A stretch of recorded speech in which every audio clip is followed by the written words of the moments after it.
Coming up on Wolf Tracks, the students of video production are in for a big surprise. No summer break until Wolf Tracks is done, signed Mr. Pickard. We get an inside look into Asian American and Pacific Islander culture. Port Orchard residents flock downtown for a unique contest. And for those looking for some fun summer activities, the Kitsap Reginal Library has more than just books. All this and more coming up on Wolf Tracks.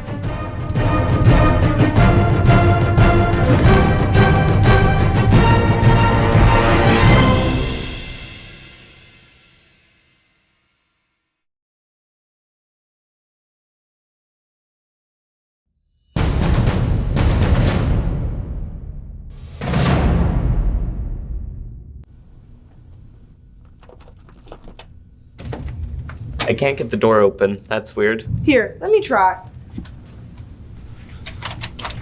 What's going on? It seems like we're locked from the inside. Are we stuck in here? Hey, what's that? No summer break until Wolf Tracks is done, signed Mr. Pickard. So he just trapped us in here? He did say he wanted it done several weeks ago. I guess no one ever finished it. Okay, we can do this. Let's divide and conquer. I know where the list of stories is. I can go get them. Pickard seems to really know how to lock things down around here. Every year we hear more and more about safety and security. But what does that really mean at SK?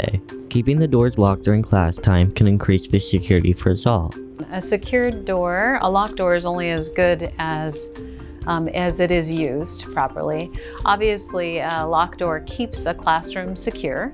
And in the case of an emergency, it makes for a quick lockdown. The ability to see outside a small bit of the window is helpful before we open up the door to pretty much anybody. One of the tools South Kitsap uses for safety is something we all do. Communication. So it's really important that we communicate our concerns not only with our team, and that we really perceive ourselves all a part of the same team. Another thing that we have available to us is roaming district security guards.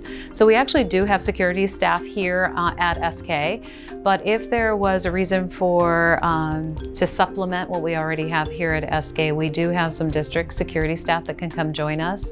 And in the event that is necessary, we can also have law enforcement on staff. So we have an extensive camera system, and it is part of our proactive stance, meaning we can actually look at pretty much every part of our building, both inside and out. Security officers have multiple ways they can keep us safe. Well, our security staff, it gives us additional eyes and ears on the building and our students and our staff. And you guys are our assets, and so we want to protect that. And so it's really important to have some extra eyes and ears in the building. Our school is very proactive to prevent any security issues. Well, our security staff is very well trained, and they are actually trained in emergency protocols. And we also have daily protocols like having presence in certain stations, and again, interacting with students and staff regularly in a positive way. Now, something that the entire student body should hear. Well, this one's pretty straightforward. If you see something or hear something, say something. Even if you think somebody's already said something, say it again. Trust your gut. If you feel like something's off, you need to let somebody know. At the end of the day, safety is a priority for all of South Kitsap. How do I look? Do I sound okay? Yeah, you sound fine. Just go. Alright. 3 animation took second in state this year, but if you have already taken the classes, how can you continue in it? There's a club for that. Alright, how's that sound, Furley? Do you think you'll like it? Yeah, I'm sure ittle be fine. Roll video. SK has dozens of clubs to explore, but there's one in particular that's been making the rounds. We're a club that's underneath the Skills USA umbrella. Right now we're working on developing a video game that is based here at the high school. The kids from 3D Wit went to a regional competition for Skills USA this year, and we won first and third place. So we're going on to the state competition in Tacoma next month. And if we win state, then we go to Georgia for the national competition in June. The club's main goal is to help students get involved in the collaborative environment of the 3D world. It offers a lot of experience outside of classes on developing skills in Blender and Unity. Despite the professional aspect, The atmosphere of 3D Wit isn't what you'd call intimidating. I like to say it's fun. Like, sometimes it's a little chaotic, sometimes it gets really loud. It's really inviting, you know? I'd say it has a wide diversity. You have people of just beginners to the more advanced people. If you haven't gone to one of our club meetings before, it's not like an official meeting where like everybody feels like they have to be all staid and responsible. It's just a really fun place for kids to connect. But nothing is made without speed bumps. We actually had to come up with the club name because we were called the Skills USA 3D Animation and Video Game Design Club, and that was a really long name. So we put it out to the members and had a couple of different ideas, and the one that we landed on was 3D Wit, so 3D Worlds and Interactive Technology, because we felt like that combined both of the 3D animation and video game design. 3D Wit may also be beneficial beyond your student career. I absolutely think that doing this club will help people get into a future career. So if anybody wants to go into the video game design world or the 3D animation world, or there's so many other jobs out there that using the skills that you learn in 3D animation or video game design will help you in order to achieve. Like, so I know working in architecture, like if you want to be an architect, you can use the skills that you used in 3D animation. If you want to go into marketing, if you want to go like not just 3D animation and video game design, I met a woman who is a toy modeler. Like she literally creates a lot of the toys that you see in Happy Meals. Like I personally have owned toys from Happy Meals when I was a kid that this woman has designed. And those are skills that she probably would have learned in something like 3D animation. 3D Wit meets on Thursdays in room 202D. Contact Ms. Tierney for additional information.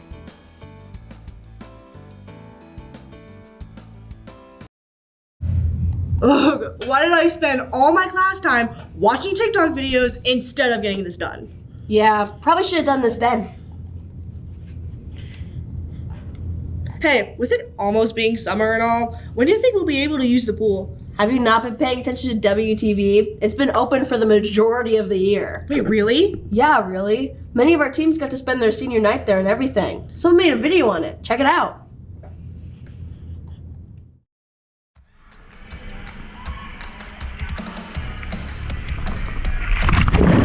Many people don't know that SK has a girls' water polo team, or what the sport even involves.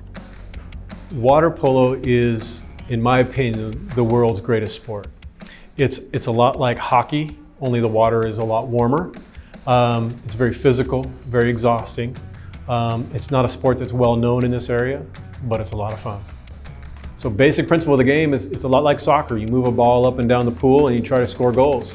The other team tries to stop you by fouling you and tackling you and trying to steal the ball away or getting you to lose it by fouling you. It's a rough but very welcoming sport. Everyone's best friends with each other, but you're also really aggressive with each other. You're grabbing each other around and, you know, it's a really fun, aggressive game, but you're also all best friends with each other, even though you're drowning each other. And many good skills are learned on the team. So Coach Frank is the assistant coach and Coach Cashy is our new hopeful assistant coach.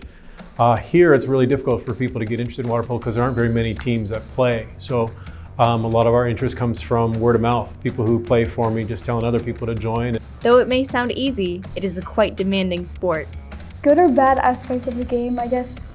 The hardest thing is getting yourself motivated and wanting to push through the hard parts. Because there's times in the pool where you're gonna be like, oh, I hate this. But pushing through it and then realizing that it's worth it at the end. Despite that, the SK girls water polo team could always use new players. People should join water polo because, like I said, it's a team environment. These are all my best friends. Like, these are the people I hang out with all the time. You become really close with each other while playing.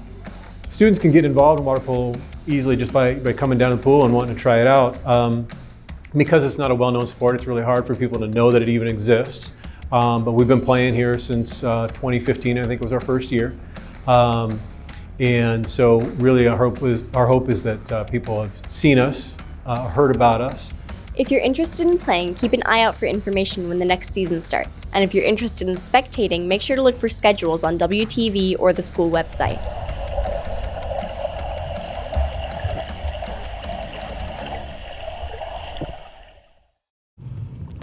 Oh, that explains all the races I saw. You're thinking of swim club. I thought swim season was over. Not for the community team. They're a group that uses the pool too. You can even try out. Clarke, what's wrong with that camera? Oh no, Pickard will never let us use that slanty footage. How long has it been like that? I don't know, but someone should probably fix it. See? Fixed! How are you passing video?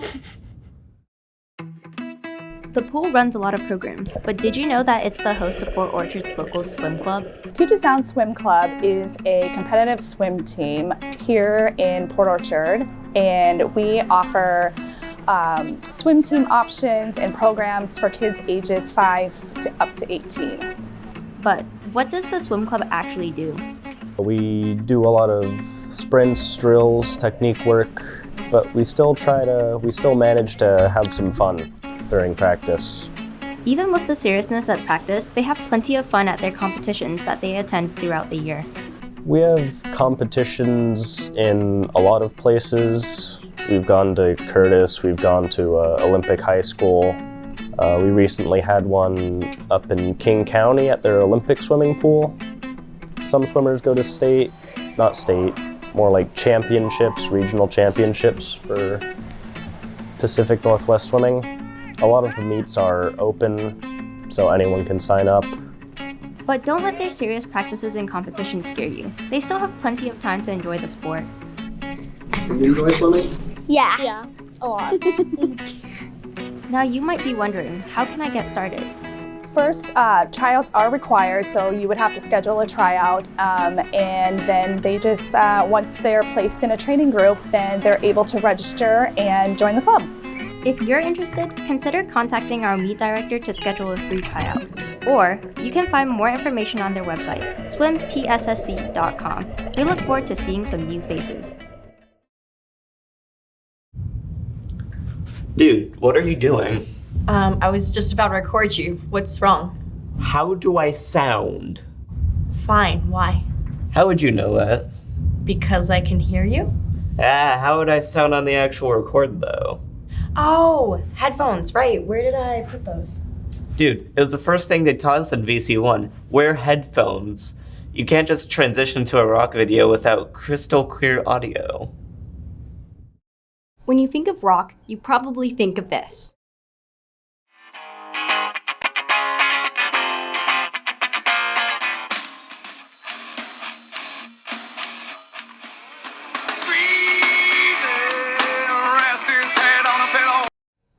Did you know that these famous bands all came from Seattle? Rock began in Seattle in the mid-1950s with a band called The Frantics. They were the first rock band from Seattle to have songs be in the top 40s of national charts. They did instrumental rock, their most famous song being Werewolf. But as you progress in Seattle's history of rock, you may hear some familiar tunes. Pearl Jam. Their debut was in 1991, playing the song Alive.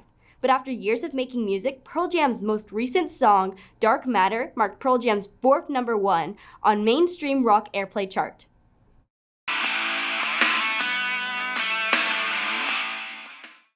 From out of nowhere came a band that would change the world with its alternative rock style, Nirvana.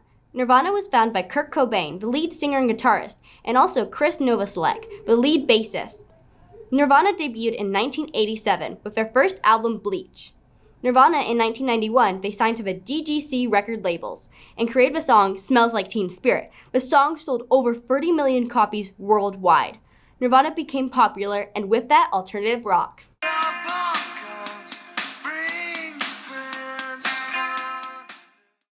Seattle has been the starting place for many rock bands, and it continues. If you're interested in rock, Seattle is the place to be. There you are. I've been looking everywhere for you.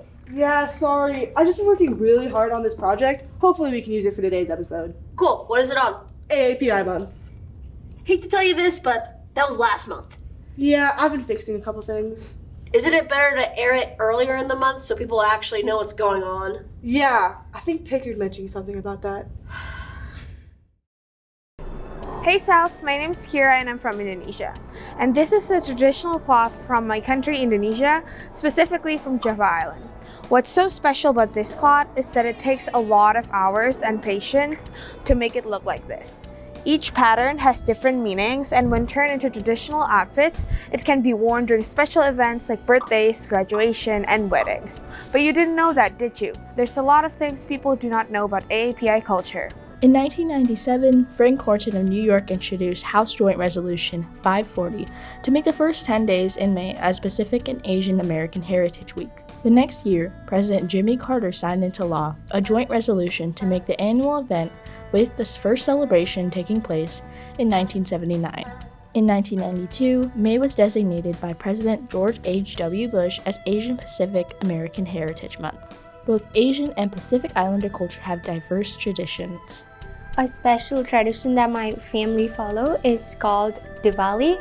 It's the festival of lights, and we used to burst crackers and fireworks on that day and make different kind of desserts and just contribute everything what we have. My family celebrates something called a debut, which is an 18th birthday celebration for Filipino women. Where like a girl will find like 18 special people in her life, 18 special girls, 18 special men. A young woman in our family performs a dance with a guinga, which is a Samoan crown. It's usually for graduations or weddings. We usually perform to show respect to our parents.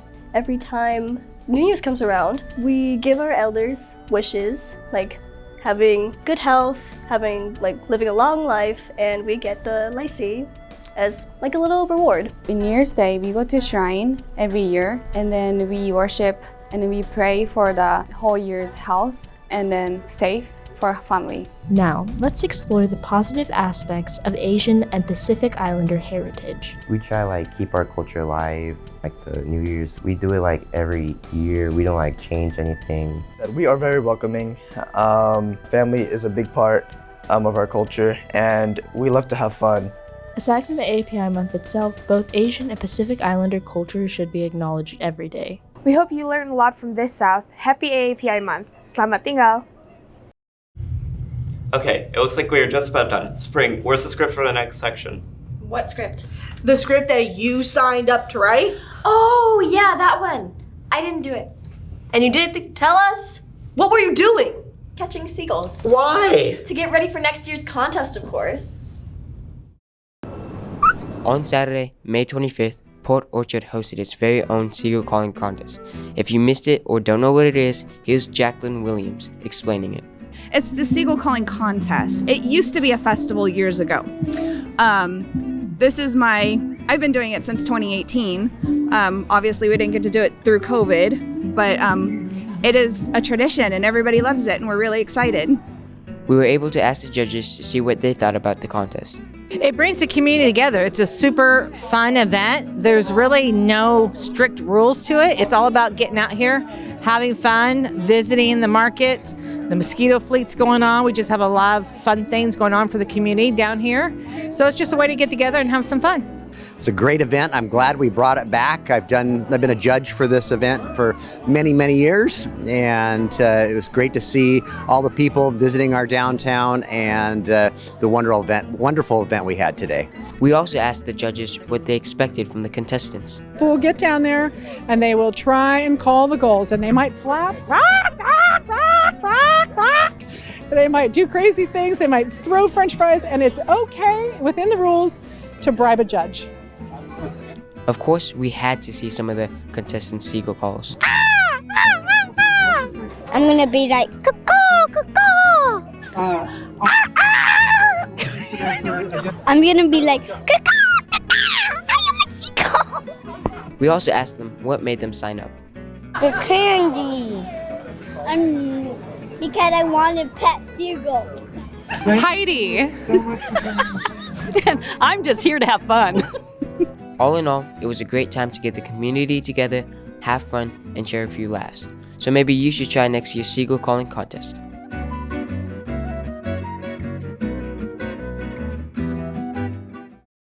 How's that project coming along? Not bad. It's coming. Is this your storyboard? Yeah, of course. Is it? Yeah. This pre-production looks nothing like the video. Oh, why? You made a commitment to the Builders of Unity. This is what you're planning on doing. Let's see what you have so far. While roaming the halls of SK, You might have seen a certain name pop up from time to time. But a lot of you might be wondering, what is Builders of Unity? In my words, what the club is about, is about building a bigger community, a better community, a more open-minded community. I think the club is about kind of signaling to students that there is a place where they can go, where they can learn and they can connect with people. Builders does so many different things, ranging from field trips to giving presentations on human rights. There are so many different things that Builders of Unity explores, but for every student, it's a little different. In my words, what the club does is we learn and we inform and educate and just build more of a community. I think reaching out to other people and also learning about other people and understanding the world around us and the people that encompass both our school but beyond our school. If you're still uncertain about getting involved in the club, here's some words from one of the club's members. If anybody would like to join, the impact I think would be they would just spend more time out with friends and learning more about other people and their cultures and rights and histories. For more information on how to get involved, see the details on screen or come to a meeting in room 228 after school on Friday. I can't find the stupid file. I could have sworn I just exported it last week. Is it that file right there? The sequence 1 file? Yeah, that must be it. No wonder why Pickard hasn't graded it yet. Hey, does anyone have an idea for a story? Try the library? No, not those kinds of stories. I need a topic for my news assignment. You literally waited till the last day before it's due to even pick a project topic? I'll make it work. Sure you will. But seriously, check out downtown. They have more going on during the summer than just books.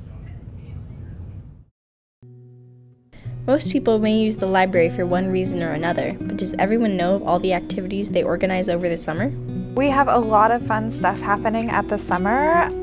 Most people may be familiar with we have a summer reading challenge and a summer learning challenge. This year we have a special prize for youth and teens. So if you read 10 hours, you are eligible to receive tickets to the Seattle Storm for free, as well as prizes like books and t-shirts and enamel pins, stuff like that. Not only do they have prizes for hard work, but rewarding adventures for those who don't feel like doing anything at all. One thing that I'm really excited about is we have a bunch of different field trips happening this summer. So teens have the opportunity to go to the trampoline park, to go to the movies, and even to the Seattle Aquarium as part of activities from happening here at the library. And all of this is completely free. So where does this all take place? Most of our activities take place here, either at the Port Orchard Library or one of our other branches. All of our information is available on that on krl.org. We have a great calendar that has all the different events listed and all the information that you need to find out when and where different programs are, because they sometimes happen at different locations at different times. And our website, again, that's krl.org. Thus, if you find yourself bored this summer, just remember that there's so many opportunities available just downtown. I hope that people come to the library this summer specifically because my objective for teen programs and activities here in Port Orchard are just to create opportunities for teens to have fun with their friends and meeting new people. It's all just intended for you to have a good time. All right, I think we did it. That's all for hosting. Okay, I think there are some things that we could do a bit better. We can just fix it in post. What did you just say? I'll go refilm that now. That's what I thought. Now, who is my aluminum pole?